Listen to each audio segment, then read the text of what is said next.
কিসের ষড়যন্ত্র? আমাকে দিয়ে সোফা ঝাড়িয়েছো।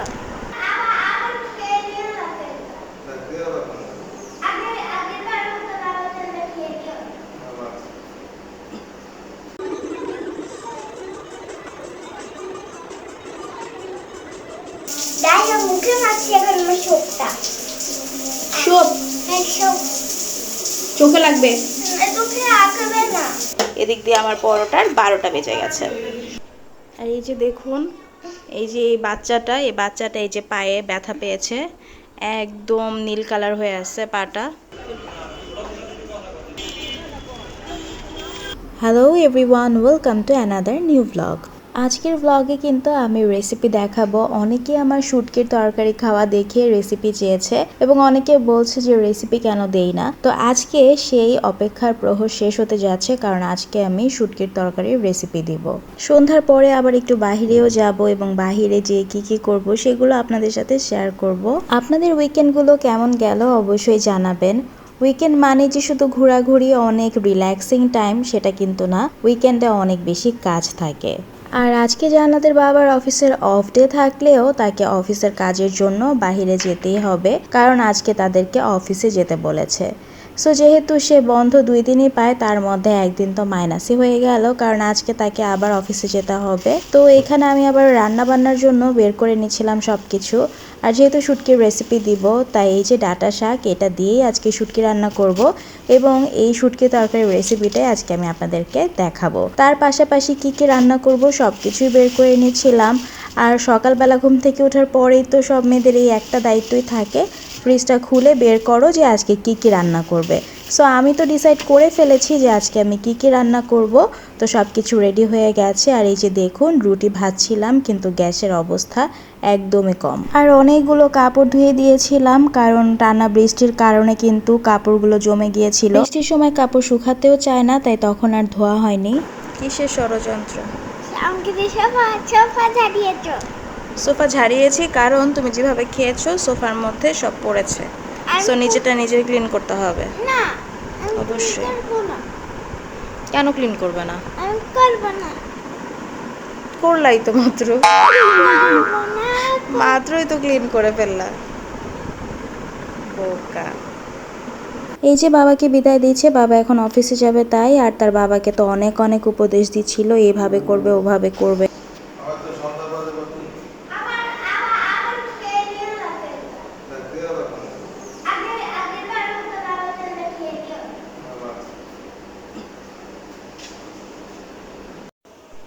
আর এই যে দেখুন, এই যে এই বাচ্চাটা এই যে পায়ে ব্যথা পেয়েছে, একদম নীল কালার হয়ে আছে পাটা। একটু ব্যথা করে বাবা এখন? না, চাপ দিলে একটু ব্যথা করে। চাপ দিলে ব্যথা করে? হ্যাঁ, এই যে এরকম ভাবে চাপ দিলে। থাক চাপ দিও না। ও সেদিন স্কুল থেকে আসার সময় একটু পড়ে গিয়েছিল, এরপরে এরকম হয়ে গেছে। তো তখন তো বুঝে দেন, তারপরে রাত্রেবেলা এরকম পুরাটা নীল আর ব্ল্যাক হয়ে গেছে। প্রথমে আসলে কিছুই ছিল না, পরবর্তীতে আর কি কালারটা এমন হয়ে গেছে। প্রথমে তো আমরা বুঝতেই পারিনি যে কোথায় ব্যথা পেয়েছো। পরবর্তীতে দেখলাম যে হাঁটুর অবস্থা একদমই খারাপ হয়ে গেছে, হাঁটুতে ব্যথা পেয়েছে অনেক। এই যে ঠোঁট ফেটে গেছে, কমের তো। হ্যাঁ আগায় এখন একটুখানি কুকুরের ছবি একটু কুকুরে। হ্যাঁ, আমি যে একটু তাড়িয়ে দিয়ে এসছি, তারপরে তুমি তাড়িয়ে দিয়ে এসছো? ওরে বাবা, আবার সিধা যা যাবে তো। ও আচ্ছা। তো যাই হোক, যেটা বলছিলাম যে ও সব সময় যখনই রাস্তায় বের হয় অনেক বেশি কথা বলতে থাকে, আর ওর চোখটা তখন নিচের দিকে থাকে না, তখন উপরেও থাকে না। মানে ওকে সব সময় বলি যে যেহেতু এখন রোড কাটা, সো তুমি একটু মানে দেখে শুনে তারপর চলাচল করো, কারণ উঁচা নিচা রাস্তা। সেইটা না, মানে তুমি নিচের দিকে তাকিয়ে তাকিয়ে হাঁটো, বাট তুমি তো সেটা করো না। তো যার কারণে কি হলো, এই যে পড়ে গিয়ে তারপর পায়ে ব্যথা পেলে, তাই তো? আসলে আমি রাস্তাও পড়ি নাই। হ্যাঁ, না ও রাস্তায় পড়ে নাই, আসলে হচ্ছে যে যখন আমাদের তো মেইন গেট দিয়ে ঢোকা যায় না, সো আমাদের। আচ্ছা বলো। আমাদের তো মেন গেট দিয়ে ঢোকা যায় না, জানেন আপনারা, জানেন না, আজকে জেনে গেলেন। তো তো যেহেতু মেন পকেট গেটের আমাদের বের হওয়ার সময় একটা লোহা আছে। তো তো তো তো আমি তো উপরের দিকে তাকিয়ে হাঁটি না। তো তো তো তো এখানে আর পা মানে যে এই যে এ পা বেঁচে পুরা পুরা এরকম মানে মানে মানে বাসায় এসে তো বোঝা যায় না। তারপরে রাত্রেবেলা এরকম পুরা ব্ল্যাক আর ব্লু হয়ে গেছে। হ্যাঁ, তারপরে আবার হ্যাকসোল দিয়ে দিছিল, তারপর থেকে ব্যথা তার করে না। তাহলে এখন থেকে আর এই পা দিয়ে বেশি তুমি হাঁটাহাঁটি করবে না, বেশি দৌড়াদৌড়ি করবে না, ঠিক আছে? দুই পা তাহলে ছাড়া কিভাবে হাঁটাহাঁটি করবো? দুই পা ছাড়া তোমাকে হাঁটতে বলি নাই, তুমি তো দুই পা দিয়ে হাঁটবা, কিন্তু তুমি যে এই যে দৌড় দিয়ে দিয়ে হাঁটো না, এরকম তিরিং বিরিং করে হাঁটা যাবে না, যেহেতু এখন পায়ে ব্যথা। এখন তোমার আবার আইসক্রিম খেতে হবে। তোমার কাছ থেকে ফোনটা কেড়ে নিয়ে তারপর আমি ভিডিওর লিংক অনেক বড় করে দিব। ভিডিও অনেক বড় করে দিও? তো আমি তো কেটেও দিতে পারবো যখন আমি এডিট করব। আর কেটে দিয়ে কোনো লাভ নাই, আমি আবার বাড়িয়ে দিব। আর আর তুমি তো এডিট করার পরে আমি বাড়াবো। ও আচ্ছা, ঠিক আছে। আচ্ছা, আইসক্রিম খাবে না? আর 10 মিনিট পরে না বাবা। না না না, এটা কিন্তু ভিডিও বাড়িয়ে দিব না। আচ্ছা আচ্ছা, ঠিক আছে, যাও খাও। ওকে ওকে, যাও। মানে সে কি পরিমাণ খুশি, সে আইসক্রিম খাবে তাই। আর এই যে দেখুন, আমার পরোটা তো একদম পাপড় হয়ে গেছে, পরোটা নেই আসলে। আসলে এই দেখুন অবস্থা, গ্যাস যেহেতু কম ছিল, সো পরোটাটা দিয়ে গেলাম। তারপর জান বাচ্চার সাথে কথা বলতে বলতে এদিক দিয়ে আমার পরোটার 12টা বেজে গেছে। পরোটা তো 12টা বাজিয়ে ফেলেছিলাম, এখন আবার নতুন করে পরোটা ভেজে তারপর নাস্তা করতে বসলাম। আর আজকে নাস্তার জন্য এখানে আমি ডিম সিদ্ধ, চা আর পরোটা নিয়েছি। আর সে তো মনের খুশিতে আইসক্রিম খাচ্ছে, আইসক্রিম পেলে তার আর কিছুই লাগে না, সে আইসক্রিম পেলে অনেক বেশি খুশি হয়ে যায়। যদিও বেশি আইসক্রিম খাওয়া হয়ে যাচ্ছে, তার কমাতে হবে। নাস্তা তো কমপ্লিট, আর এখন রান্নাবান্নার কাজ স্টার্ট করে দিব। সব কেটে রেখেছিলাম, আর যেহেতু গ্যাসও কম, এর মধ্যে জান্নাতের বাবা দুপুরে খাওয়া দাওয়া করবে এসে, তাই তাড়াতাড়ি করে রান্নাটা কমপ্লিট করতে হবে। ভাজিতে কিন্তু কাঁচামরিচটা বেশি করে দিলে ভালো হয়, তো এর জন্য আমি কাঁচামরিচটা বেশি করে দিয়ে দিলাম। আর এখনই আমি ভিন্ডিগুলোও দিয়ে দিব,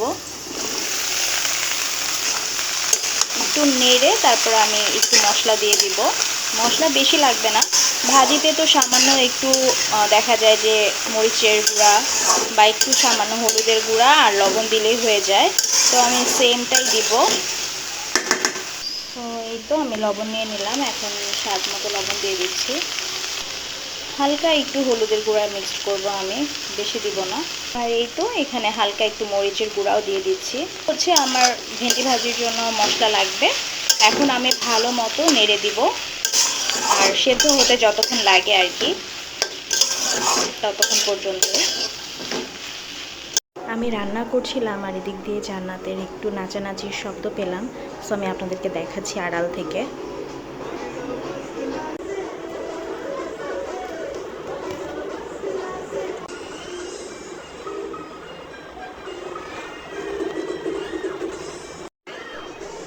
আসলে যেহেতু বাসায় একা থাকে, যখন আমি কাজ করি তখন দেখা যায় যে সে একটু আর্ট করে, একটু পড়াশোনা করে বা একটু খেলাধুলা করে, আবার একটু ট্যাব নিয়ে বসে, একটু টিভি নিয়ে বসে। আবার যখন তার পছন্দের মিউজিক চলে আসে তখন আবার তার নাচানাচি শুরু হয়ে যায়। যাক, ভালোই হয়, একদিকে এক্সারসাইজও হয়ে যায়, এই জন্য আমি ওকে কিছু বলি না। তো অবশ্যই আমার জান বাচ্চার জন্য আপনারা সবাই মাশাআল্লাহ বলে দিবেন।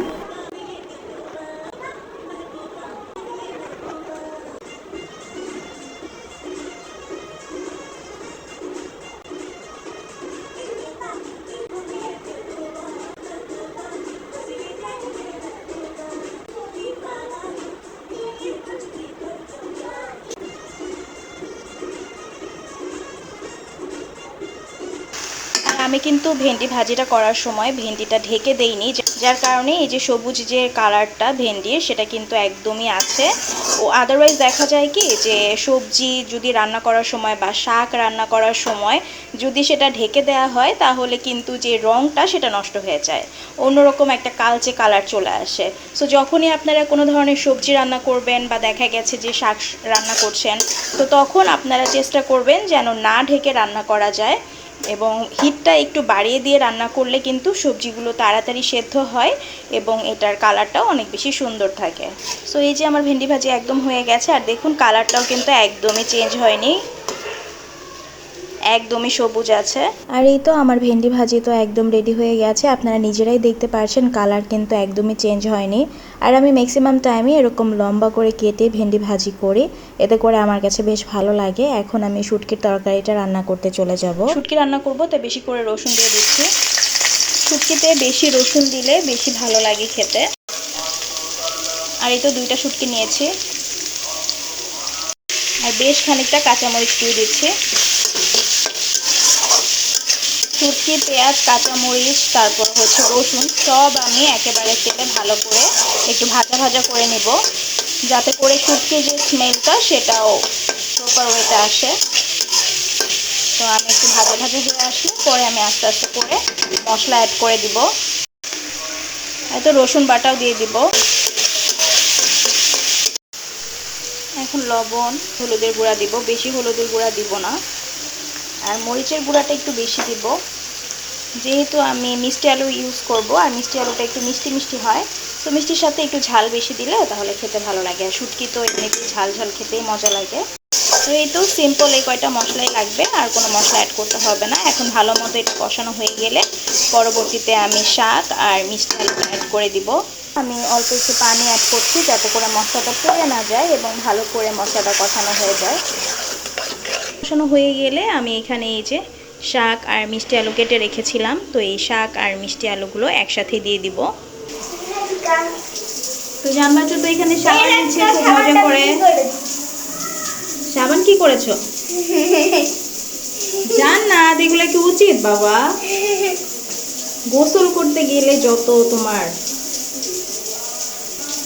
মুখে মারছি এখন আমার সোপটা। সোপ চোখে লাগবে, চোখে লাগবে না। মশলা তো ভালো করে কষানো হয়ে গেছে, এখন আমি শাক আর মিষ্টি আলুটা অ্যাড করে দিচ্ছি। তারপর ভালো করে মশলার সাথে মিশিয়ে নেব। শাক তো এখন দেখতে অনেক মনে হচ্ছে, কিন্তু একটু পরে একদম দেখবেন শাকটা কমে একদম মাখা মাখা হয়ে যাবে। আর এই শাক দিয়ে শুটকি খেতে এত বেশি মজা, জান্নাতে বাবার কাছে তো এত বেশি পছন্দ হয়ে গেছে, এখনও প্রায় সময় দেখা যায় যে ডাঁটা শাকটা নিয়ে আসে এবং হচ্ছে আমাকে বলে শুটকি দিয়ে রান্না করে দিতে। তো এই যে আস্তে আস্তে কিন্তু শাকটা একদমই কমে যাচ্ছে, আরও কমে যাবে, লাস্টে তো একদমই কমে কড়াইয়ের মধ্যেই লেগে থাকবে এরকম একটা অবস্থা। তো যাই হোক, ভালো করে নেড়ে দিচ্ছি। তারপর শাক আর হচ্ছে আলু সেদ্ধ হতে যতক্ষণ লাগে একটু দিতে হবে, আমি বেশি পানি অ্যাড করব না। শুটকি তরকারিতে আমি কখনোই বেশি পানি অ্যাড করি না, আমি একদম সামান্য পানি অ্যাড করি, কারণ শুটকি তরকারিটা একদম মাখা মাখা হলে ভালো লাগে, পানি পানি থাকলে একদমই ভালো লাগে না। তো শাকটা আমি ভালো মতো নেড়ে হালকা একটু পানি দিয়ে চুলায় বসিয়ে রাখবো যতক্ষণ পর্যন্ত শাক, মিষ্টি আলু সব কিছু প্রপার ওয়েতে কুক না হয় ততক্ষণ পর্যন্ত, এবং যখন একদম মাখা মাখা হয়ে যাবে তখন হচ্ছে নামিয়ে ফেলবো। তো এখানে এই যে ছোটো মাছগুলো নিয়ে নিয়েছি, এই মাছটাকে এখন ভালো করে মশলা দিয়ে মাখিয়ে নেব, তারপর ভেজে একদম মাখা মাখা করে ভুনা করব। আর যে কোনো ছোটো মাছ একদম মাখা মাখা করে ভুনা করলে এটার স্বাদটা কিন্তু অনেক বেশি লাগে, ঝোল ঝোল রাখলে ভালো লাগে না। বেশি করে টমেটো, ধনিয়া পাতা দিয়ে তারপর যদি মাখা মাখা করে ভুনা করা যায় তাহলে কিন্তু বেশি মজা লাগে। সো মাছগুলোকে আমি মশলা দিয়ে মাখিয়ে নিয়েছি, এখন এটাকে আমি ভেজে তারপর রান্না করব। আর এই তো দেখতেই পাচ্ছেন শুটকির যে শাকটা সেটা কিন্তু একদমই অল্প হয়ে গেছে, যেটা আমি বলেছিলাম। সো অলমোস্ট হয়ে গেছে, এখন আর একটু মাখা মাখা হলে তারপর আমি নামিয়ে ফেলবো। আপনারা এভাবে করে অবশ্যই ট্রাই করবেন, ট্রাস্ট মি অনেক বেশি মজা হয় এই শুটকির তরকারিটা। আর যারা যারা ট্রাই করবেন অবশ্যই আমাকে জানাবেন যে টেস্টটা কেমন লেগেছে আপনাদের। আর ওই যে বললাম যে অনেকগুলো কাপড় মেলে রেখেছিলাম, তো আকাশটা হঠাৎ করে একটু মেঘাচ্ছন্ন হয়ে গেছে, তাই তাড়াতাড়ি করে সবগুলো কাপড় আবার নিয়ে আসছি, যদিও কাপড়গুলো শুকিয়ে গিয়েছে আলহামদুলিল্লাহ, না হলে এতগুলো কাপড় আমি ঘরে কোথায় কি করতাম জানি না। আর বৃষ্টি মনে হয় চলে আসবে, সো তাড়াতাড়ি করে আমি কাপড়গুলো সব ঘরে নিয়ে আসছি। সো এই তো আমার মজাদার ইয়াম্মি শুটকির তরকারি একদম রেডি, ডাঁটা শাক দিয়ে আর মিষ্টি আলু দিয়ে। আপনারা কিন্তু অবশ্যই ট্রাই করবেন। এখন যেহেতু আমার শুটকি তরকারিটা হয়ে গেছে, সো আমি প্লেটে সার্ভ করে ফেলবো। সো যারা রিকোয়েস্ট করেছিলেন শুটকির তরকারি রেসিপি দেওয়ার জন্য, সো দিয়ে দিলাম। আর আমি এভাবে করেই সবসময় শুটকি রান্না করি, হয়তো বা অনেক টাইমে বেগুন ইউজ করি, বাট সেম প্রসেসিংয়ে আমি শুটকি রান্না করি। বাবা, তুমি বলো তো যে তুমি এখানে কি কি কালার করছো, এগুলোর নেমসগুলো বলো। Circle, square, triangle, red triangle. হ্যাঁ, থ্যাংক ইউ মাম্মা। এখন আসো গাইস, আমি তোমাদেরকে ড্রয়িং করে দেখাই। আজকে আমরা ড্রয়িং করব এই কাইটগুলো। আসো তোমাদেরকে একটা কালার করে দেয়। হ্যাঁ, কাইটগুলো তো অনেক কিউট। হ্যাঁ, হ্যাঁ, কাইটগুলো কালার করবো, কিন্তু কাইটগুলো অনেক স্যাড কেন জানো? কারণ নর্মাল কাটে কি থাকে, কিন্তু এটা হচ্ছে গিয়ে তোমার এই শেপটার নাম কি জানো? এই শেপটার নাম হচ্ছে ডায়মন্ড। ডায়মন্ড। এখানে তোমাকে কি বলেছে? এখানে বলেছে কালার দ্য ডায়মন্ডস, তাহলে এটা কি হবে? ডায়মন্ড। হ্যাঁ, ওকে। সো তুমি কালার করো। না, আমি গাইসদেরকে এটা কালার। আচ্ছা, তুমি কালার ফিনিশ করো, দেন আমি গাইজদেরকে দেখিয়ে দিব, ওকে? আর পায়ের ব্যথাটা কি এখনো আছে দেখি? ওহো, বেশি নাড়াবা না, ওকে? ঠিক আছে, তুমি কালার করো, ওকে? কালার ফিনিশ হলে আমি পরে তোমাকে সবাইকে দেখিয়ে দিব গাইসদেরকে।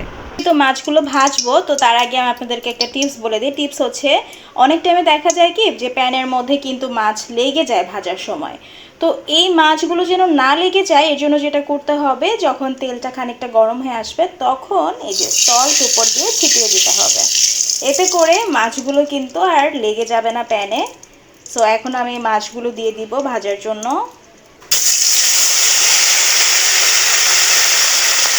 তো এই যে দেখতেই পাচ্ছেন মাছগুলো কিন্তু একদম প্যানের গা থেকে উঠে আসছে, একটুও লাগেনি। তো আপনারা অবশ্যই এই টিপসটা অ্যাপ্লাই করবেন, তাহলে কিন্তু খুব বেশি ভালো হবে, মাছগুলো একদমই লাগার কোনো চিন্তাই থাকবে না। তো এই তো জান মাছের কালার ফিনিশ, বাট কালারগুলো কিন্তু এই যে হোয়াইট হোয়াইট আছে, এগুলো কিন্তু ফুললি তুমি কালার করতে পারবো না। তো এগুলো একটু তোমার কেয়ারফুলি করতে হবে। তো মশলা কষানো শেষ, এখন আমি মাছগুলো দিয়ে দিব।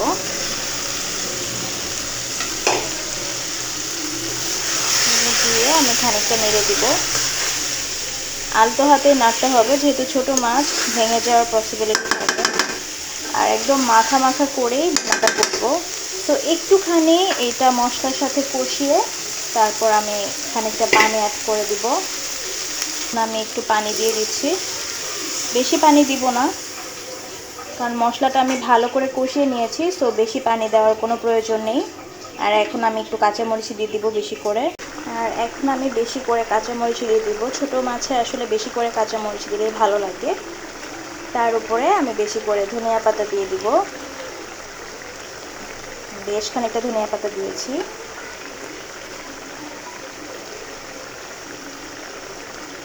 এটা আরেকটু ঝোলটা আর এটা এখন আরেকটু ঝোলটা টানাবো, তারপর মাখা মাখা হয়ে আসলে নামিয়ে ফেলবো। তো এই তো আজকের মতো আমার রান্নাবান্না কমপ্লিট হয়ে গেছে। এখানে ছোট মাছ ভুনাও হয়ে গেছে, একদম মাখা মাখা করে ভুনা করেছি। আর এভাবে ভুনা করলেই ছোট মাছ অনেক মজা লাগে। কাবাব যেহেতু শেষ হয়ে গেছে, কাবাবও বানিয়ে রাখবো। তো এখানে কাবাবের জন্য আবার সবকিছু আমি রেডি করে এখন পানি দিয়ে সেদ্ধ দিয়ে দিব। কাবাব বানিয়ে রাখতে হবে তাই। তো এখন আমি পানি দিয়ে এটাকে সেদ্ধ দিয়ে দিব, সব মাখিয়ে ফেলেছি। বিকেলে আব্বুর বাসায় গিয়েছি, আম্মু আমাদের দুই বোনের জন্য জামা কিনে রেখেছে, নানু আমাদের জন্য জামা পাঠিয়েছে, আব্বু আমাদের জন্য রুম ফ্রেশনার কিনে রেখেছে। তো সব নিলাম, দেখলাম। আর এই তো তারপর একটু বাইরে গিয়েছিলাম, বাদাম খেলাম, গ্যান্ডারির রস খেলাম, তারপর একটু পুডিংও খেলাম। আর এই পুডিংটাও অনেক বেশি মজা ছিল। বাইরের পুডিং অত একটা মজা হয় না, বাট এটা মজা ছিল। রাতে ডিনার ছিল নান রুটি আর গ্রিল চিকেন, যেটা বাহির থেকে এনেছিলাম আমি। সো আজকের দিনটা তো আলহামদুলিল্লাহ অনেক ভালো কেটেছে। আর আজকের ব্লগটা আমার এই পর্যন্তই ছিল। সবার কেমন লেগেছে অবশ্যই জানাবেন, আর অবশ্যই আপনারা কিন্তু শুটকির রেসিপিটা ট্রাই করবেন। তো আজকের মতো আপনাদের কাছ থেকে বিদায় নিয়ে নিয়েছি, দেখা হবে অন্য কোনো দিন অন্য কোনো নতুন ব্লগ নিয়ে ইনশাল্লাহ। আর সেই পর্যন্ত আপনারা সবাই ভালো থাকবেন, সুস্থ থাকবেন। আল্লাহ হাফেজ।